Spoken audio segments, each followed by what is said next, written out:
Salvadora Melguizo, Salvi, que convive con la ceguera desde su nacimiento, decidió dedicar su vida a cuidar de la salud de los demás como fisioterapeuta. Hoy nos contará su historia de vida y cómo fue su proceso de emprendimiento en un proyecto muy interesante, ejemplo de integración laboral. Buenos días, Salvi. ¿Qué tal? Muchas gracias por invitarme. Encantados. También saludo a Javier García, presidente de Amires, que nos acompaña en la entrevista. Hola, buenos días, ¿qué tal? Bueno, Salvi, eres fisioterapeuta y suponemos que por tu formación has necesitado contar con diversos recursos accesibles. Cuéntanos un poco cómo ha sido este proceso. Bueno, yo al principio no sabía muy bien si había elegido la carrera correcta, pero en realidad en el primer trimestre de mi primer año de carrera ya enseguida vi que era algo que me encantaba y que me lo iba a pasar genial y que si me esforzaba, estudiaba y aprendía, podía desarrollar perfectamente esta profesión. Nada, pues sí, claro, el proceso de estudiar fisioterapia hay que tener muchas cosas accesibles, láminas de anatomía, estudiar en el esqueleto, muchas de las prácticas pues, de más tocar, más cercanía física. Pero bueno, en realidad esta es una profesión bastante física, bastante manual y nosotros pues tenemos que aprender como cualquiera que ve. Muchas veces se sienten las cosas en las manos, no se ven. Entonces, bueno, quitando que a lo mejor en las prácticas tenemos que incidir más, es una carrera bastante factible para estudiar y para después trabajar, obvio. Uh-huh. Perfecto. Estás comentando para después trabajar y uno de tus primeros trabajos fue como fisioterapeuta en el Gregorio Marañón. ¿Cómo fue el proceso de selección y luego la experiencia de trabajar allí? Bueno, en realidad no fue mi primer trabajo. Primero estuve haciendo suplencias en el Ramón y Cajal, en diferentes sitios. Luego también compatibilicé trabajando en un cole de parálisis cerebral. Uh-huh. Lo que hice fue presentarme a las oposiciones de sanidad de la Comunidad de Madrid y mi primer destino fue el Hospital del Escorial. O sea, y luego estuve en Centro de Salud de Villalba y en el 94 pude pedir el traslado al Gregorio Marañón. Hasta ese momento pues tuve que estar allí. Pero vamos, que esa plaza ya era por oposición. Me presenté con todo el mundo, como cualquier ciudadano se puede presentar a una oposición. Hice mi examen adaptado y aprobé. Me tocó la lotería. Estupendamente. Y antes comentabas que el examen era adaptado, pero yo no sé si después había adaptaciones en la forma de trabajar, por ejemplo, para trabajar con historias clínicas o para organizaros entre los compañeros. A ver, el examen era adaptado porque cuando tú señalas que vas a hacer una posición, dices tu discapacidad y qué formato quieres hacer el examen. El mío era tipo test, 160 preguntas, y yo lo pedí en braille. Entonces, cuando tuve el examen, pues como era contestar de 4 opciones una, incluso corregirlo era fácil para ellos. Entonces yo solicité esa adaptación, ellos contactarían con los servicios de ese momento de la ONCE y me lo tienen adaptado. Después en el trabajo, bueno, a ver, cuando yo empecé a trabajar, los sistemas informáticos no eran como los de ahora, sino que las historias clínicas las escribían manualmente los médicos y los enfermeros y tal, y nosotros los fisios. Entonces, bueno, mucho era pues que un compañero te leyera, que el mismo médico que te mandaba el paciente te leía su historial clínico y algo así. Cuando ya empezó a llegar la informática a los hospitales, bueno, realmente mi experiencia ha sido un poco mala porque las aplicaciones que estaban en la Comunidad de Madrid y que están, porque es que las cambian a cada rato, no eran muy accesibles, pero ni siquiera para mis compañeros. Es decir, tardabas más rato en rellenar 4 datos de un paciente y horarios y cosas así, o como tuvieras que borrar uno porque cancelaba o algo así, que el rato que tenías, que a lo mejor tenías 20 minutos para tratar al paciente y hay veces que se tardaba más en rellenar eso que en tratar al paciente realmente. Es decir, no sé cómo estarán ahora, porque yo ya no estoy ahí, pero no estaban muy finas las aplicaciones. Yo ahí solicité adaptación y nunca la conseguí, la verdad. Pero bueno, por suerte he tenido bastante buenos compañeros y todo el mundo sabía que necesitaba ayuda y desde transversalmente, desde la gerencia del hospital hasta todo, y la verdad que con buena voluntad se pueden hacer las cosas y con mente un poco abierta e inclusiva se pueden hacer. Como estás comentando, la implicación en este caso pues, del centro de trabajo en tener la mente, digamos, abierta para facilitar un poco, que muchas veces son pequeñas cosas para que una persona con discapacidad visual, como es tu caso, pues pueda ejercer su profesión de la forma más autónoma, ¿no? Sí, es importante y yo creo que cuando ya las cosas vienen dadas, porque sí, mira, te ha tocado la fisiociega, pues la gente en general, las mentalidades van cambiando. Yo recuerdo cuando llegué a tomar posesión de mi plaza en el Escorial, lo primero que dijo la directora es: ¿y yo qué hago contigo? Entonces yo le tuve que explicar qué era lo que tenía que hacer conmigo. Y luego te conocen y se dan cuenta de que verdaderamente trabajas guay, que no. Generalmente, además, la gente con discapacidad en general, pero pues tenemos esa necesidad de hacer las cosas mejor todavía porque sabemos que estamos un poco en el punto de mira de todo el mundo. Entonces, bueno, pues queremos hacerlo no bien, sino súper bien. Y cuando se dan cuenta de que somos gente productiva, pues les gusta, claro. Es decir, por un lado está el desconocimiento, pero bueno, después, cuando yo ya llevaba en mi hospital 20 y tantos años, todo el mundo me conocía y vamos, que la verdad que yo he tenido muy buena relación con todo el mundo. Luego también es verdad que eso es una cosa personal, pero las habilidades sociales ayuda bueno, a contemporizar mejor y todo eso. Pero desgraciadamente todo el mundo no tiene las mismas habilidades sociales, pero yo creo que la gente quiere ser inclusiva, a veces no sabe cómo hacerlo, a veces aburre explicarlo todo el rato, pero, pero, pero sí, hay gente que nunca lo superará y otra gente que la convivencia hace que cambien y incluso una tontería, ¿no? Pero hasta para explicar las cosas, eh, cuando alguien que ve lleva de amigo con una persona ciega 1 año, 2 años, 3 años, yo he percibido que hasta su manera de expresarse con la gente que ve es diferente porque observa detalles y explica detalles que a lo mejor antes ni pensaba ni observaba y los agrega a su vida cotidiana, desde el olor hasta explicar una forma, no sé si os ha pasado a vosotros, pero sucede. Sí, sí, sí.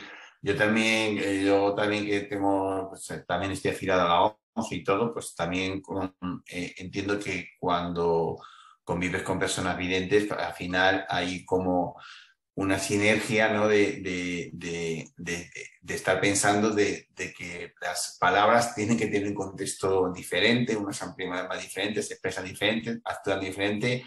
Y bueno, también es por nuestra parte no bloquearnos y querer aceptar y querer también ese afán de participar, ¿no? Y de Sí, superar las barreras.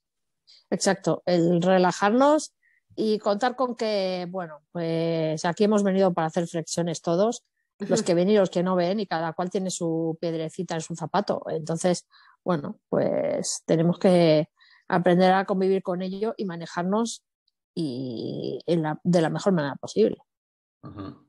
Totalmente. Estabais hablando un poco del trabajo, digamos, en un equipo, pero yo también quería saber cuál ha sido la experiencia al atender a los pacientes, cómo reaccionan ante un terapeuta ciego y si has encontrado algún tipo de dificultad en algún momento. Que va, eso es lo mejor. Los pacientes, Mira, qué los bien. pacientes adoran a su fisioterapeuta en general, porque es la persona que le pone la mano encima, que le relaja Mm. y quitando a lo mejor el primer momento de sorpresa, es como que está integrado en el ADN de la gente y los pacientes están más preocupados de su dolor, de su lesión y de que tú le quites su problema que del problema que vaya a tener yo o no.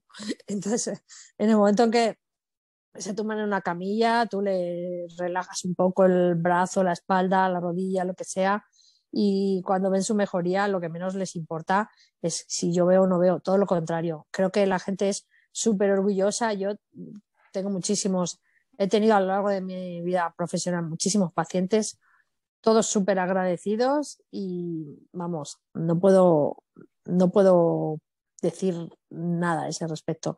En el momento en que estás ahí con tu pijama blanco y eres alguien que le vas a resolver un problema, ahí no hay ningún problema. Claro. Pasas a ser de otro estatus en ese momento.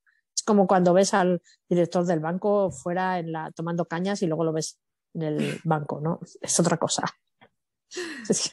Totalmente. Y Salvi, ¿cuándo te planteaste montar tu propia clínica? ¿Cómo fue ese proceso de emprendimiento?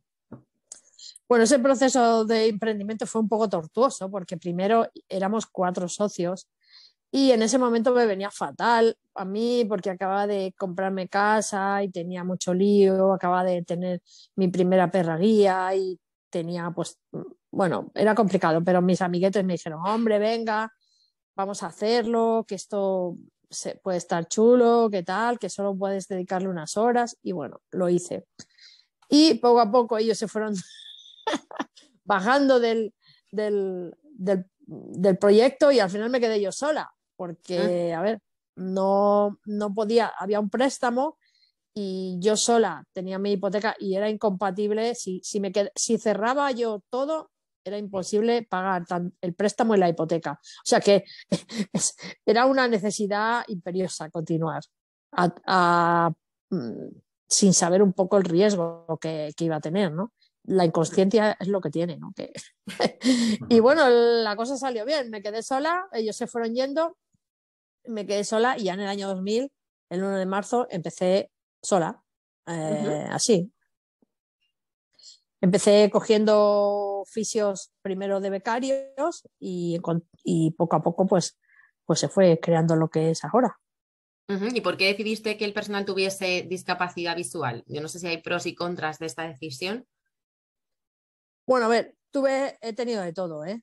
He tenido gente que ve y he tenido gente con discapacidad visual que ha estado por aquí. Incluso tuve una sorda en la clínica. O sea que, bueno, al final las cosas se van filtrando. Y obviamente la gente con discapacidad visual trabaja igual que yo. Y al final el propio devenir del proyecto y de la clínica filtró a la gente. Y ahora somos los que somos. En principio no fue intencionado, pero ahora veo que es óptimo, porque primero, cuando tienes una persona con discapacidad, tienes unos beneficios fiscales bastante interesantes. Luego tienes una serie de subvenciones. Luego los pagos a la seguridad social son mínimos a efectos de trabajadores. Es decir, que conforme iba pasando los años, iba viendo lo interesante del asunto y dije, bueno, a ver, no quiero tener problemas y muchas veces la gente que ve también tiene sus prejuicios y no creáis que tener una jefa ciega y encima mujer a veces no gusta. Vaya. Sobre todo a los chicos. Eso es complicado. Tienes un fisioterapeuta que ve y se cree pues que es maravilloso y además tú eres ciega y además sobre todo eres mujer. Le tienes que decir, mira, tienes que llegar hasta ahora. Mira que este paciente lo va a coger fulanita o yo qué sé, ¿no? Mira que esta técnica prefiero que no la hagas aquí porque es muy agresiva y no sé por qué. Esto es cosa, no sabría, bueno, otras mujeres pueden hablarlo. Sí, digamos. Bueno, no problemas, el problema no es nuestro, es de ellos. Entonces, bueno, la cosa quedó que, bueno, los que estamos somos los que pasamos todos los filtros y aguantamos. Y sí, todos somos con deficiencia visual o ciegos totales, vamos. Sí, bueno, formáis un buen equipo y eso es lo más importante. Entonces, ¿cómo...? Pero digamos, mi intención no era realmente hacerlo así. O sea, que esto fue un poco... Selección natural, que se dice, ¿no? Sí, más o menos. ¿Y cómo es una consulta en tu centro de fisioterapia? ¿Cómo trabajáis con los informes o cómo hacéis el diagnóstico del paciente? No sé si hay alguna diferencia con una consulta de fisioterapia habitual. Pues no hay mucha diferencia. A ver, lo único que tiene la gente que ve con respecto a nosotros es que pueden ver las imágenes, pero bueno, ahora mismo las imágenes vienen todas informadas, incluso vienen informadas en PDF o formatos bastante legibles. Pero mira, a lo largo de mi profesión, yo, por ejemplo, le he enseñado una resonancia magnética a 4 médicos diferentes y me han dicho 4 cosas diferentes. Es decir, que que la importancia que hay que darle a las imágenes es para descartar cosas muy, muy graves, como un tumor, una fractura o cosas así, ¿no? Pero una vez descartado que no hay fractura, que no hay tumor, las cosas son un poco relativas.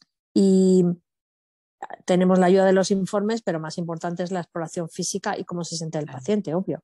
Hay muchos test físicos, hay muchas maneras de explorar al paciente y de copiar datos y recabar datos bueno, y hacer una buena historia de fisioterapia. Yo te iba a preguntar, a la hora más parte no del trabajo, sí, no del trabajo con el paciente, sino más de la gestión que pueda ser administrativa o la gestión de los historiales y tal, entiendo yo que tenéis, o si tenéis que utilizar equipos, yo que sé, pues para dar calor o cosas así, o ultrasonidos, de estas cosas que utilizáis, ¿cómo son de accesible? ¿Lo tenéis todo muy accesible? ¿Tenéis un apoyo de un vidente? ¿O cómo funcionáis? A ver, los aparatos en sí de fisioterapia procuramos que sean lo más accesibles posible. Desgraciadamente cada vez son más digitales y se complica la cosa, pero bueno, procuramos buscar maquinaria que sea más con botones o nos aprendemos las ruedecitas. Si es al 3, tanta potencia, si es al 6, tanta. Es decir, ya tenemos, eso estamos acostumbrados desde siempre, desde primero de carrera, ¿no? Y entonces, pues lo que es la parte de electroterapia, que digamos que puede ser un cuarto del tratamiento, lo tenemos controlado. Tenemos ultrasonido, tenemos láser, corrientes analgésicas y cosas así, ¿no?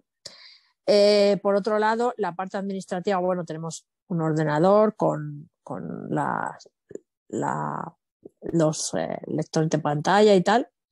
Y bueno, sí, claro, tengo una gestoría que me lleva a toda la parte más administrativa de seguros sociales, de todas las cosas más complicadas. Y luego tenemos una persona que ve también que no es fisioterapeuta, que lleva todo el tema de facturación, de todo este tipo de cosas. Es decir, que no es que estamos, porque muchas veces como fisios tampoco tenemos ni tiempo para estas cosas, ¿no? Perfecto. Totalmente. Y Salvi, ¿podrías darnos algún consejo para emprendedores que tengan discapacidad visual? ¿Hay algo así que sea imperiosamente necesario saber? Bueno, yo ahí estoy un poco dividida porque se vende tanto lo de los emprendedores, no para personas con discapacidad visual, sino en general, En general, sí. que es una cosa que me da un poco de repelús la palabra emprendedor, porque intentan vendernos que esto es lo más maravilloso del mundo y que, bueno, que todos tenemos que ser emprendedores y que todos tenemos que poner una empresa y que todos nos vamos a forrar. Y entonces, pues no es así. Da igual que seas con discapacidad visual o no, ¿eh? En general, el mundo del emprendedor es como una bolsa de humo que nos han vendido a todos. Y yo, si no hubiera sido porque tenía mi placita en propiedad en mi hospital, yo no hubiera podido, ¿eh? Os lo digo de verdad. Hombre, si tienes un padre que te suelta una mortera de billetes o te ha tocado una herencia y tienes dinero para decir, tengo 2 o 3 años para vivir de esto, pues vale, pero el emprendimiento es duro. O sea, hay que hacer una travesía del desierto bastante triste. Y además que te baja la autoestima porque tú crees que es que no lo haces bien, incluso puede que hasta que ni lo hagas bien al principio. Quiero decir que es que estás literalmente dando palos de ciego. Y además la administración es tan jodidamente complicada. Yo recuerdo cuando iba a abrir la clínica esta, que me cambié de lugar, necesitaba el permiso de sanidad de la Comunidad de Madrid para que me dieran la licencia del ayuntamiento y para que me dieran el permiso de sanidad de la Comunidad de Madrid necesitaba la licencia de apertura del ayuntamiento. O sea, era una locura. Y al final una funcionaria del ayuntamiento me dijo, hija, vete abriendo la clínica tú y ya te irá llegando todo porque esto es una locura y es imposible. Y así fue, pues eso, que es que no es fácil. Por otro lado, cuando pasa el tiempo y yo ya, pues desde que empecé sola, ya han pasado 22 años, pues hombre, miras para atrás y dices, joder, lo que he liado y lo bien que ha ido esto, ¿no? Y tener a pues 8 personas currando aquí y bueno, pues te da alegría y dices, bueno, esto ha sido, pero realmente vivo esa doble situación, ¿no? Por un lado, la satisfacción de haberlo logrado, pero por otro lado, pues esta mentira del emprendimiento que es bastante dura, ¿no? Y que crea mucha indefensión. Siento mucho no deciros qué maravilla, ¿no? Recuerdo que No, es mejor ser realistas, ¿no? Al final saber un poco el sacrificio que conlleva y que no siempre puede ser el éxito a lo mejor que has conseguido tú a medio largo plazo. Bueno, a bastante largo plazo, como veis. Quiero decir que, bueno, al principio tenía que pedir un préstamo para pagar en verano, una línea de crédito de esta, es decir, y esa preocupación que te vas llevando todo el rato, ¿no? Que eso es un coñazo. Y aún así, nunca te puedes relajar, porque ya estaba yo muy relajada y muy tranquilita y de repente aparece una pandemia y imaginaros, Claro. de nuestra clínica se nos han muerto 90 y tantos pacientes que venían y eran fijos. Y los pacientes en los primeros meses tenían más miedo que otra cosa, porque esto es de un contacto muy físico Claro. y bueno, que toda la gente teletrabajaba, es decir, que cuando crees que las cosas están ya yendo bien y que todo está, pum, surge otra movida y eso. ¿Y ahora mismo ya habéis recuperado un poquito la calma, el ritmo más o menos normal? Pues estábamos recuperando un poco y aparece la guerra de Ucrania, que también así ha aparecido otra cosa que se ha ralentizado otra vez el sistema, pero bueno, no estamos como en el 2019 aún, ¿eh? O sea, esto va mejorando poco a poco, pero es despacio. No sé si con lo de la guerra de Ucrania te refieres también a lo mejor a que tenéis ausencia de materiales, que está afectando a diversos sectores. No. Yo no sé si en el vuestro. Vale. No. Bueno, otra cosa que pasó cuando volvimos de los 2 meses que estuvimos de ERTE, que menos mal, porque si no hubiera habido ERTE, directamente yo hubiera tenido que cerrar, ¿eh? O sea, a ver, ahí hay que agradecer la ayuda del Estado porque si no hubiera sido imposible. Pero nosotros lo que tuvimos que poner todo desechable, cambiar los paneles de la clínica, mascarillas para todos, guantes, bueno, un montón de cosas. Tuvimos las sabanillas, las toallas que antes utilizábamos, que las lavábamos, pues ahora todo es desechable, porque así es. Y eso sí que nos ha incrementado un poco lo que hacer más cuesta. Inversión. Pero, perdón, que no recuerdo que me habías preguntado antes. No, eso que se os había influido el tema de los materiales, pero ya me comentas que imagino que te refieres a que tendríais que hacer una inversión mayor en materiales post-COVID, digamos. Sí, esto cuando ya volvimos en mayo tuvimos que hacer esto. De todos modos, no, por la guerra de Ucrania no hemos tenido problemas de material, sino que la gente ha vuelto a sentir que paga más gasolina, que ha subido todo y de repente los medios de comunicación son tan alarmistas que la gente pues recorta de todo, recorta de todo lo que puede, porque al final esto es una cosa privada y es mejorar tu salud, pero la gente dice, bueno, pues ya mejoraré o ya me tomo un paracetamol. Un poco, ya voy más adelante.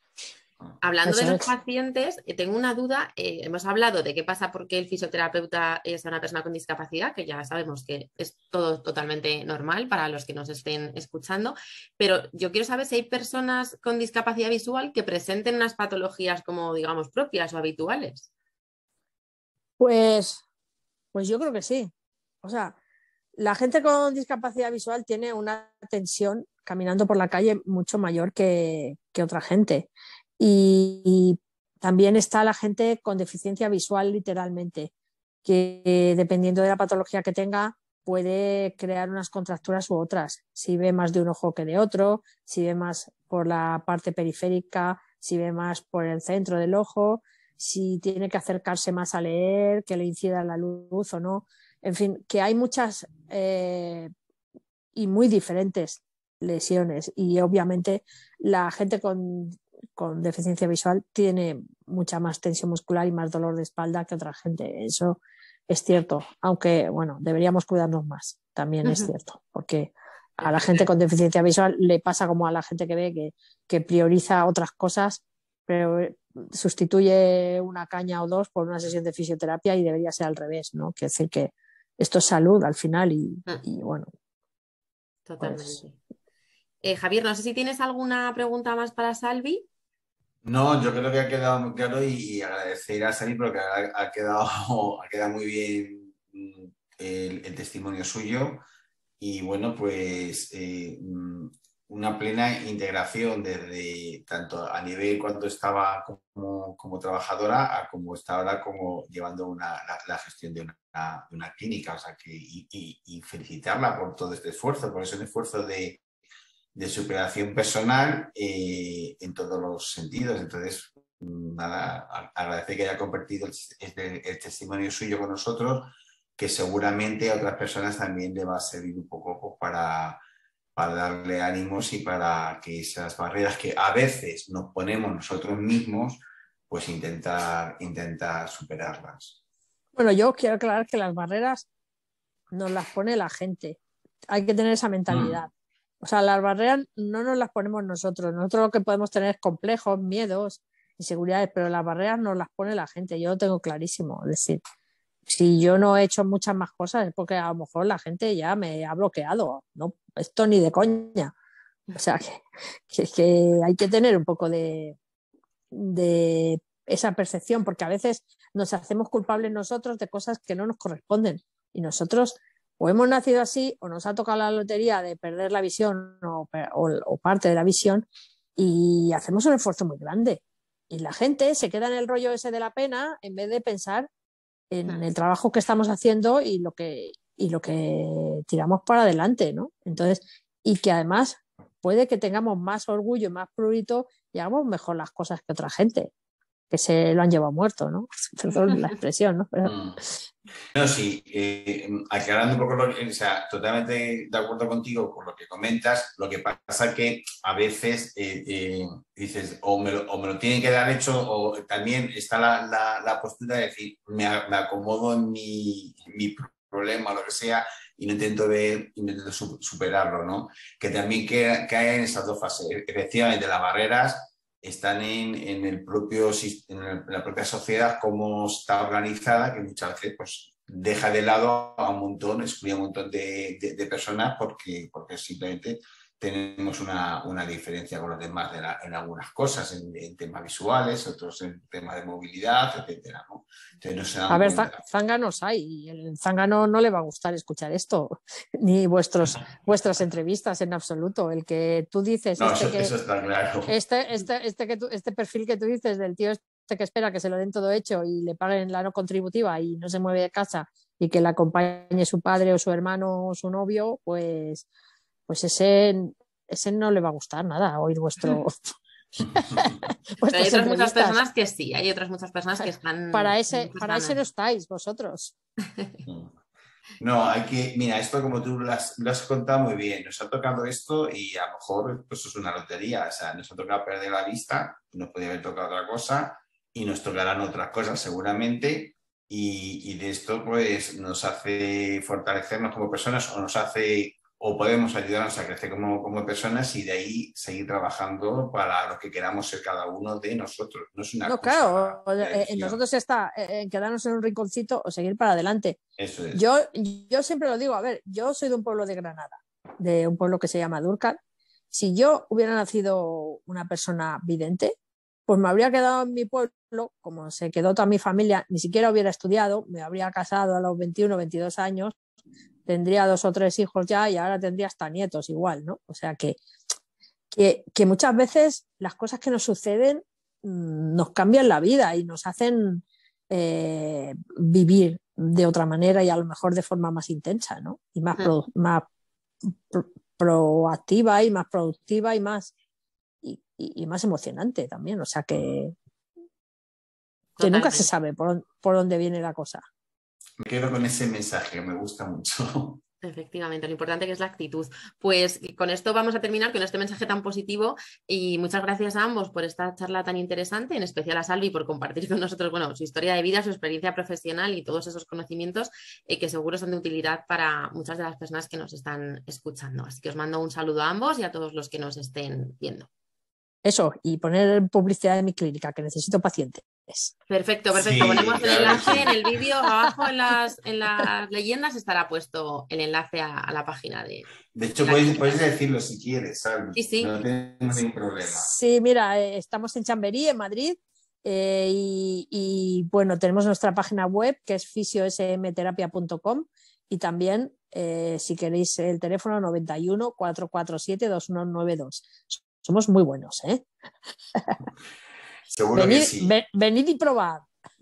Pues apuntada queda. Yo creo que me voy a pasar para probar, la verdad, porque a mí me vendría muy bien. Así que nada, animamos a todos a Muy que, bien, también hagan uso de la fisioterapia, que como decíamos antes, es salud. eso es. Pues muchas gracias a Bueno, ambos.